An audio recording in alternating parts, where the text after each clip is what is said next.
Во имя Отца и Сына и Святаго Духа. Чем объединяются два сегодняшних чтения, апостольское и евангельское?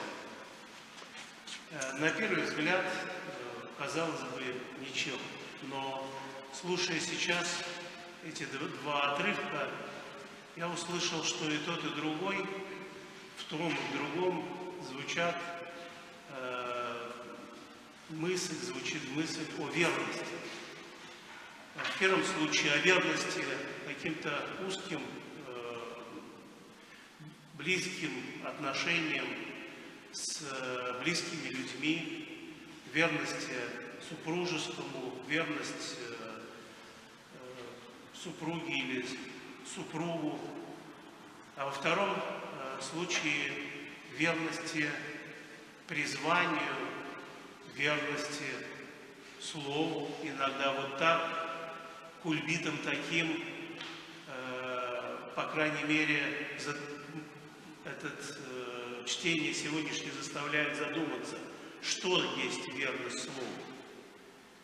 Остался ли Ирод верен своему слову, исполнив его до конца? Или есть нечто большее, чем верность этому слову? Есть, как я полагаю, верность призванию, верность чему-то высшему, даже если человек не верит в Бога, но есть то, что чувствует каждый человек, что есть нечто превышающее ту реальность, в которой находимся мы, ту реальность, которую определяют мои желания, мои устремления. И вот эта верность, которая заставляет нас углубиться куда-то с этой поверхности, в которой мы, как правило, плаваем, углубиться во что-то более серьезное и превышающее наше разумение. И углубляясь в это, мы, если будем честно искать, обязательно увидим, что за этим стоит Бог, Творец, Законодатель и любящий Отец. Мы, верующие, увидим за собственными желаниями, за собственными устремлениями то, что превышает эти устремления и эти желания.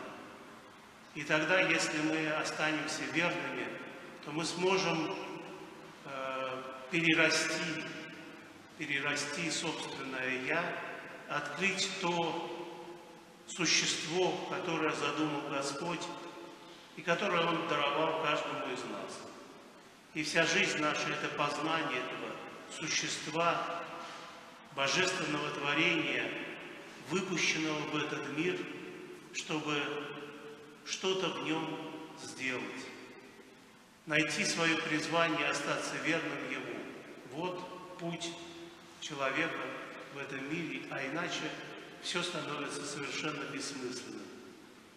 Будем же, братья и сестры, искать, вопрошать, и когда мы обнаружим что-то, следовать этому с той верностью, которой призывает нас Господь. Аминь.